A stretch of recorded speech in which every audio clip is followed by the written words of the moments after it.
Hey everybody, this is Kim from Read It Again Bookstore, and today I'm with Olivia A. Cole, and she wrote A Time to War. It's a picture book. Isn't it cool?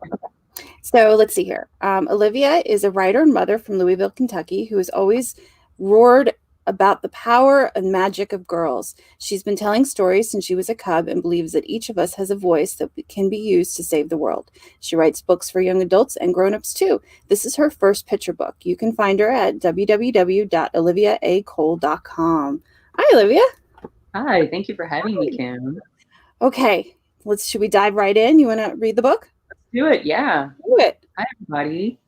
So like Kim said, this is my first picture book. It's called Time to Roar. There it is. It's illustrated by Jessica Gibson, who is a very, very talented artist. She's done other books as well, so definitely look her up. I was so excited to work with her on this and to bring Sasha, the bear, to life. There it is. This is one of my favorite pages, even before the book really gets going. There she is, kind of strolling through her meadow. It's a little hard to do in a screen, so forgive me. Every animal has a place where they feel at peace, and for Sasha, it was the meadow at the heart of the forest. Here we go. Each morning before the sun rose, the smell of green was like a song she knew by heart. She would sit in the dark and quiet and enjoy the feeling of being a bear. But one morning, it was not dark, it was not quiet. Sasha stood on the hill as great yellow beasts tore into the meadow. Silver teeth slashed at the trees and metal feet shook the earth. They will keep cutting, a squirrel said sadly, and then the forest will be no more. You can see them back there. I must save the meadow, Sasha said, and she started down the hill toward the yellow beasts, but the squirrel stopped her. Don't go roaring, he said. We should call all the animals together and discuss what is to be done. Sasha knew her roar was mighty, but maybe the squirrel was right. He climbed a tree and chattered the song that all animals know. I don't know it, but the squirrel knows it. The animals came out one by one. When they had gathered, the squirrel began to speak. Machines have come to our forest. What can be done? I will stop them, Sasha growled. No, no, said the bluebird. Let me sing to them sweetly. That will make them think twice. The bluebird winged down to the meadow, chirping a pleasant tune. He flew in loops around the machines, but the clamor drowned out the sweetness. The crashing of trees made Sasha tremble. So next, the rabbit hopped up. I will thump my foot against the ground and distract them, the rabbit said. Or thumping. You ever seen rabbits do that? I love when they do that. The rabbit hopped down to the meadow where blades cut through clover. The rabbit raised her strong back foot and thumped hard. But the ground was already shaking beneath the machines and no one heard. This time the deer jumped up. I will stop them, said the deer. I will be fast and lead them away from our forest. But when the deer leapt into the meadow, the yellow beasts only rolled on and on, tearing up the grass and soil. We must hide, the squirrel said. It is the only way we will survive. Are they all running? Sasha gazed down as the forest around them became more and more broken. Soon her meadow wouldn't be a meadow at all. Inside her, anger welled up, sparkling. Maybe it was stronger than yellow beasts. She lumbered down the hill to the meadow.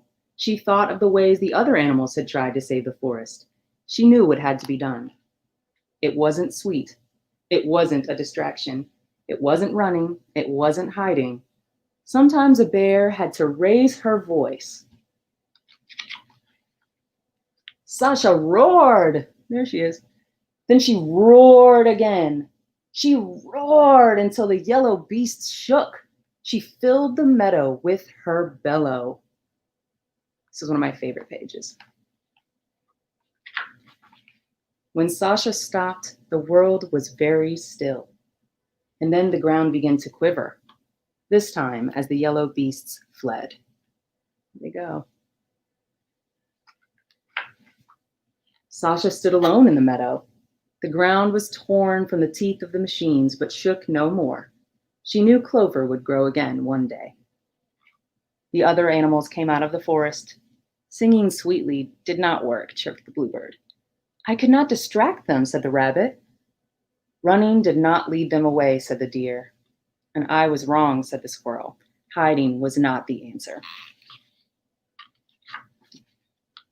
Sasha smiled at the setting sun. Soon the grass would glimmer with dew. You weren't wrong, friends, Sasha said. Sometimes you must sing sweetly. Sometimes you must run and distract.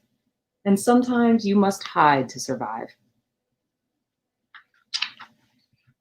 But sometimes, she said, settling herself on the ridge with a happy sigh, you must be a bear. Sometimes you must roar. There she is. Roar. Yay! The end. That was awesome. Thanks, Kim. Yeah. Okay. So how did this book come about?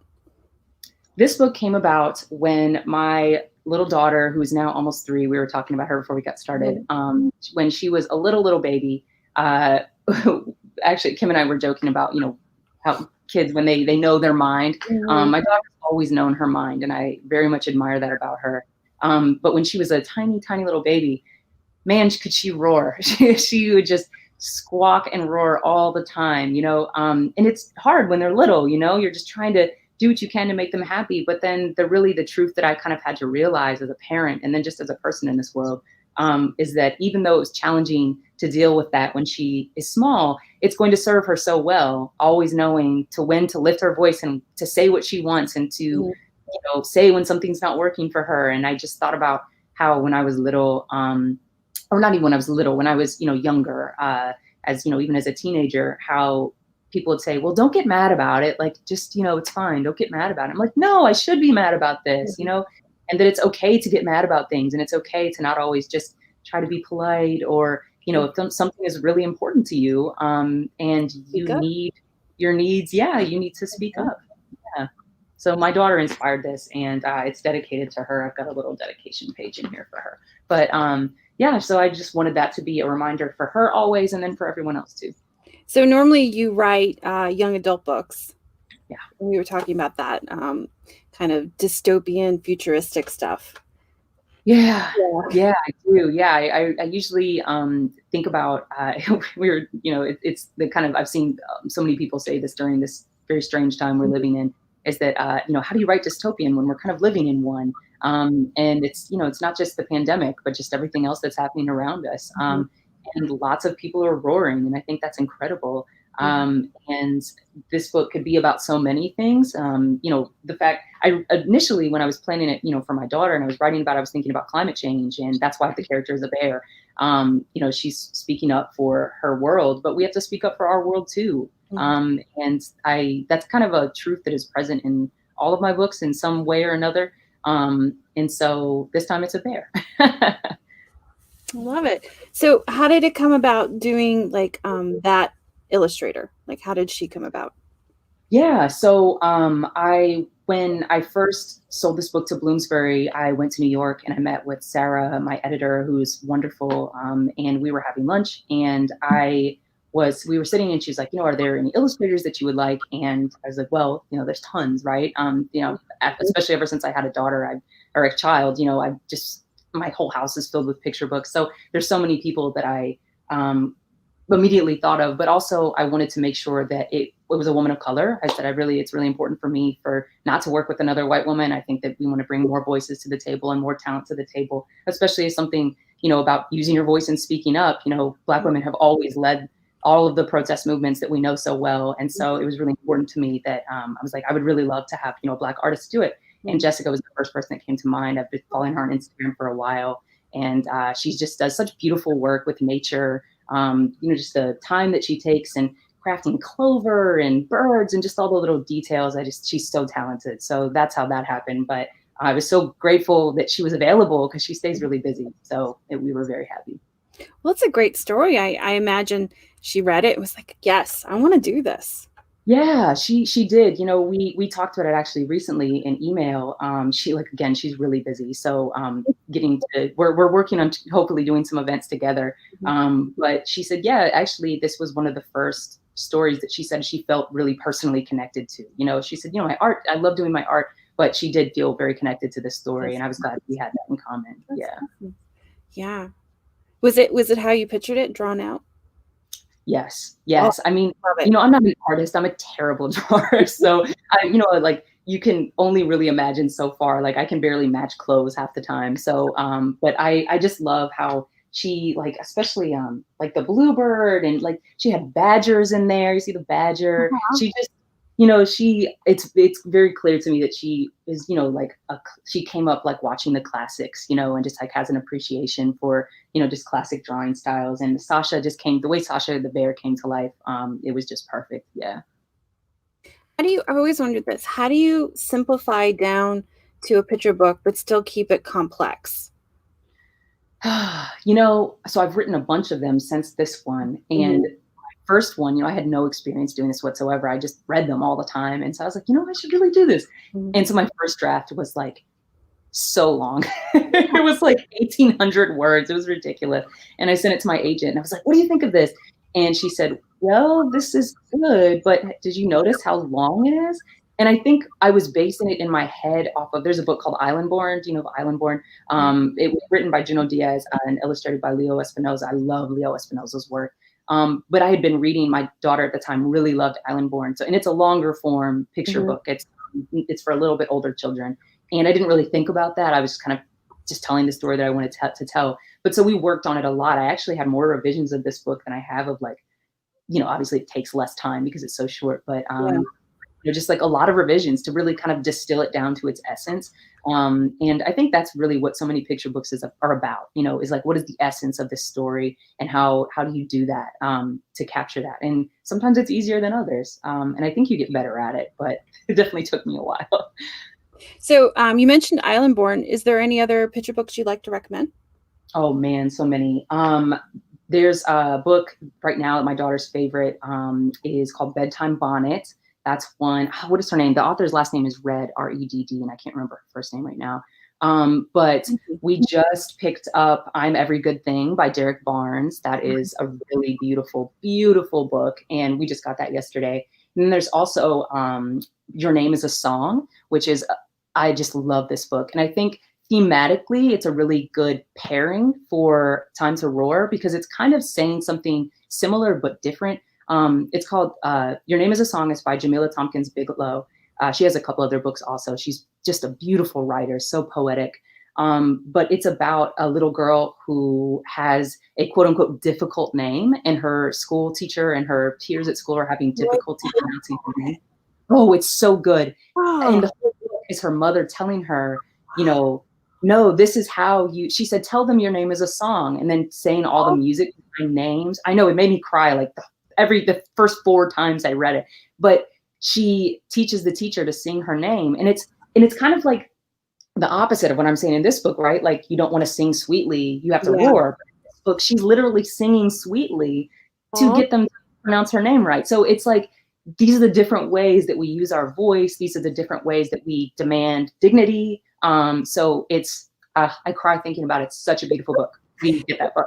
well, my daughter's name is hard to say, and it's Oh, it's, really? it's Rhiannon from like Fleetwood Mac, like Stevie Nicks Oh, Rhiannon. But okay, okay. everybody says it wrong, and she just gets so frustrated. She's better Mm, now, but when she was younger, she's like, just call me Ree, because everybody oh, everybody called her the wrong name. So, that's tough. but she loves her name. She loves the song, and Mm, where every time it comes on, she's like, "Oh, it's my song." And I know a lot of people who have names that are based on songs don't always mm, like it. Like I have a mm. friend named Layla, and she hates when people sing to her. You know, I'm just like, don't sing my name. so My name is not a song. but Yeah. her name is a song, and it's hard to pronounce. It's like only women in their like 40s and up, white women 40s and up can know how to pronounce her name because Uh, all Fleetwood Mac fans or they grew up that with Fleetwood Mac. So yeah, Yeah. Well, it's interesting, like my daughter also has a difficult name, not difficult, but multiple syllables, and especially looking at it visually, you're like, well, how do you say this? But what I really love about Jamila's book also is the kind of extra layer that is in there about, it's not just difficult names, but it's names that are unfamiliar to like white people and like English speakers, and just kind of like, oh, we know how to pronounce Bob on site, or we can say Mozart, or all the like other complicated. Bob isn't a complicated name, obviously, but Bob's in the book on the last page, so she's kind of like, I can say Bob too, but just kind of allowing. It's like a book about teaching the tongue to to celebrate difference, and that not everything is going to be. Oh, I see Ksenia in here. Yeah. Yes, I know you understand. This is my publicist at Bloomsbury, and she's amazing. And yes, definitely check that book out. It's so good. Okay, I definitely will. I'll put it on the order today. So what was different? Okay, we kind of already went over that. What was different from writing a picture book than writing an older kid's book? Okay, so let's go over what are you working on now? Yeah, so right now I am revising my first young adult contemporary book, which is called The Truth About White Lies. That's coming out with Little Brown in 2022. So I'm revising that. I've been through so many revisions of this book on my own, but now this is my first time working with the editor since we sold the book.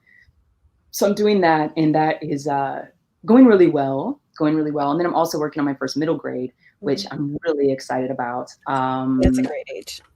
It is. And I've been really like pining to write a middle grade, but I've been just book after book. Like I've had so many YA projects. I was like, I have to get this done before I can allow myself the pleasure of diving into a new category. So I'm looking forward to that. It's kind of a speculative book also. But it's, I say also in reference to our earlier conversation. My first adult books were all dystopian and speculative, and now I've written a contemporary, and now I'm looking forward to getting back into speculative with the middle grade. Oh, that sounds like fun. You said you write some nonfiction. What do you write nonfiction?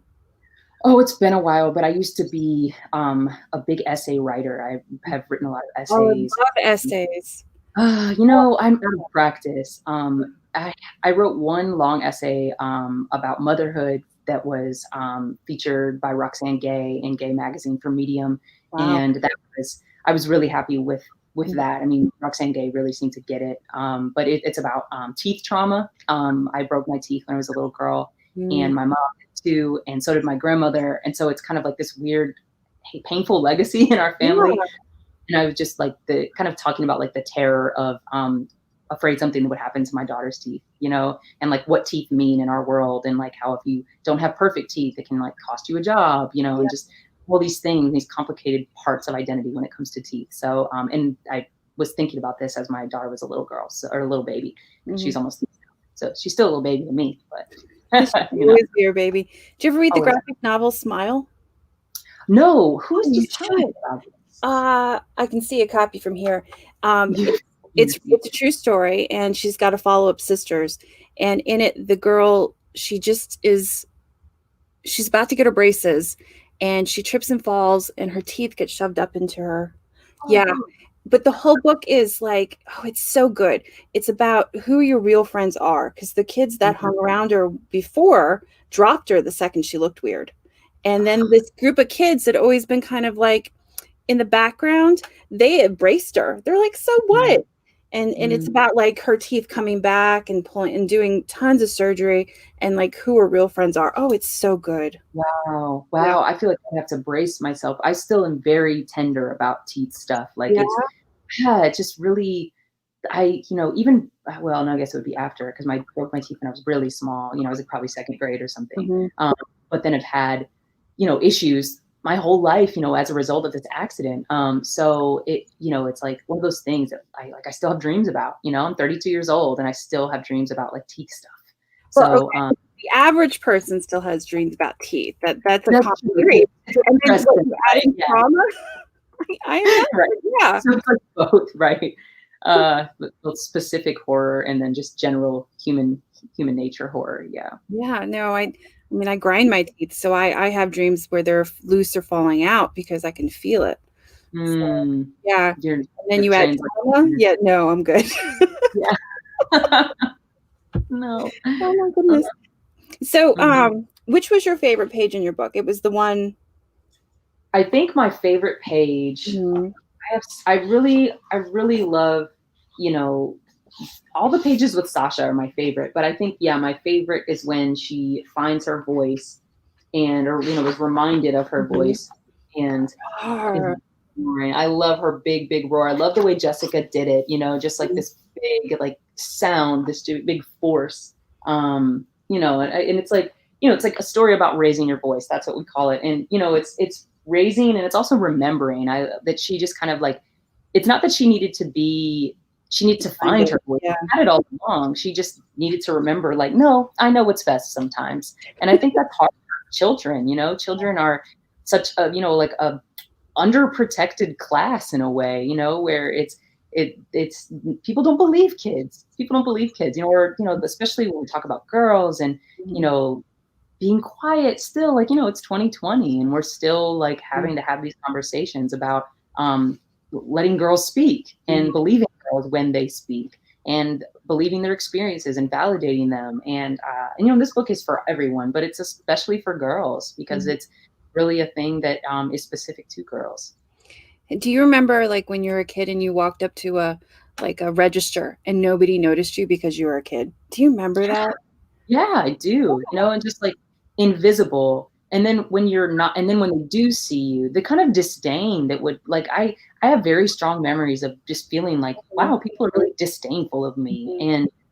and bothered by my presence just because I'm a child. And yeah, that's hard. Like I'm gonna have to, especially like right now it's a little different because we're in a pandemic. My daughter doesn't see anyone, but she's probably gonna start school next year, and just like preparing her for, hey, it's okay to make your presence known, and not letting people. And my daughter is Black too, so there's a whole nother layer because people are extra level of dismissive of Black girls, Mhm. and it's not easy out here. It's not easy to be a No. kid. And whenever we get kids up to the register, I make a point of like talking to them. We had this boy up the other day. 3 people walked in front of him. Mm, He was like, "Oh," and I'm like, "No, he's next." But people mm, kept doing it because they see a kid at the register and they think, "Oh, he's just waiting for a parent," or yeah. it's not important. They get pushed to the side. And I just Yeah. remember the look of frustration on his face. I was like, "Oh, I remember that. I Yeah. remember that." Because my mother taught me to be independent. So she'd be like, Mhm. "Go talk to them and ask your questions. Stop asking me." And Right. Right. And so you're like trying to be independent and then you're getting stonewalled, So that's hard. Yeah, that's hard. And just the like, and then when they do have to acknowledge you, I remember I had money. I was a big money saver when I was a kid. I was all about like putting my money in a jar and holding on to it. And I remember going to a pet store and my mom was going to let me do this myself. I was going to buy a lizard. I remember I was like one of the lizards. And going and talking to this woman in the back, there's like this long counter in the back, and going and asking her, although I already kind of knew, I don't know why I was asking, but I was like, how much are the lizards? I just wanted to make sure, like, I have my money, but I wanted to know how much they were because I also have a weird thing about not having enough. It's like a nightmare of mine of like getting up to the counter and not having enough money. This has been my whole life. But so I asked her how much they were. And I remember just the look on her face of like, why are you talking to me? I know that you don't have however much it was. I think it was like $40 or something like that. And, I think it was like 40. And just her assumption that like I was just wasting her time. And then I was like, no, I have money. And like, but it wasn't that moment that you want it to be like, ha, here's my money. Now you are, look, see, it was more like, here's my money. And I just have, and I wish that it had been different. And I am determined to, I don't know how yet, but make sure that my daughter doesn't have those experiences, like, how do you do that? How do you can prepare your child I for think these. no matter what, that kind of experience is going to happen. It's just preparing your child on how to deal with it afterwards. Speak Yeah. up. Be like, "I've got money. Take my money. Take my money." My money is green. Take it. Just the It's lizard. spent just as well as an adult's money. Yeah, right. Money is money, right? But then, there's the whole like, she's like, well, you have to be 15. And my mom's like, I'm here to sign the paperwork. Can you please just take my child's money? Yeah. Like, I don't know what the resistance is, of just treating a child like a person. What's the problem? Why is this so hard? But I love what you said about, addressing children that come to your counter. You have to, like in the places that you can, try to be that person who sees people and who sees children and treats them the way they want to be treated. Well, I mean, bookstores are a safe place. So we get a lot of kids up to the register and asking questions, because if anywhere you're going to send your child to go talk to somebody, it's about a book that they want to buy. Okay, go tell them what you're looking for and see if they can help you. That's something we get all the time. But I just remember this look on this boy's face, and he had money in his hand, and he was just like, oh, why do these adults keep going around me? Right. And then he also doesn't feel really empowered to say something to them. Like, hey, excuse me, I'm next. Because then we're also simultaneously teaching children, like, you're a child, only speak when spoken to. Like, even though people don't really say that as much anymore, that's still very implied in a lot of the, child raising that happens. But thank God for bookstores and libraries, because libraries, there's been some kind of nasty booksellers that I've met before, but I've never met a nasty librarian, especially a nasty children's librarian. Forget about it. Like, they're all about it. That's their calling. Yeah. Do you have a favorite bookstore that's near you, or are you mostly shopping? Carmichael's? Yes, they have been here forever. There's one on Frankfurt that I go to a lot now that I live where I do now. But they have this awesome little children's, it's like Carmichael's Kids that they call it. It's on Bardstown Road in Louisville. And there's it's so great. There's like the kids store. And then if you walk down a half block, there's the adult store. And so it's like their own, there's like a children's corner in many bookstores, which is awesome. It's my favorite part of every bookstore, but their own store, it's like Carmichael's Kids. It's like a whole nother universe. We talked about doing that years ago. We were like, could we get away with that? Yes. Hell yeah. Because adults will come too. Adults love children's bookstores. They do. I mean, it's like there's puzzles, there's stuffed animals, there's puppets, there's like all these weird games that you don't, that you didn't have when you were a kid.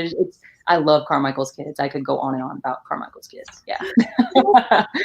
Do you mind sending us a couple autographed book plates? I would love to. Yeah. Okay, good. Yeah. Okay, in that case, people, we have the book in stock, and we'll be getting some autographed book plates shortly. We recommend you buy it from us, Read It Again. You don't have to, but you can. You could also support Carmichael's Books in Kentucky. I put their link down in the... Oh, thank you. So kind of you. Yeah, I put it down there so you guys can check them out. Support your local independent bookstore. It doesn't have to be us. I would love it to be us, but it doesn't have to be. Thank you. Thank you, Olivia. This was fun. You got to come back with your next book, because this was fun. Yes, and I would love, when this is all over, whenever that may be, I will come down and visit, because I have good friends in Georgia, so I come through maybe twice a year. So we will do a little detour. Yeah, we've got an author wall. You should totally sign it. Yes. Oh my gosh, so fun. Are you on Instagram? Yeah. Totally. Okay, I'll find you on Instagram so I can maybe see pictures of the author's corner. We doubled the size of our store year before last year, and to do author events. And we moved our kids section, which was crammed in the back before, and we moved it to the new side, and it's like double the size it was before. Nice. Yeah. Nice. Oh, good. Lucky you. Awesome. I'm going to come visit. I promise. Once there's a vaccine, we'll have vaccine parties. Vaccine tour. You're not gonna be able to keep me inside my house. One day. One day, whenever that would be. Right. All right. Awesome. Well, thank you again, Olivia. This was a lot of fun. Let's do it again. And everybody should go out and buy I want to call it A Time to Roar, or the. I know it used to be, but then they realized the A was kind of just floating. So it's just Time to Roar. Everybody go out and buy it. You can get it from us. Please do. Have a good Sunday, everybody. Bye. Thank you, Kim. Thank you.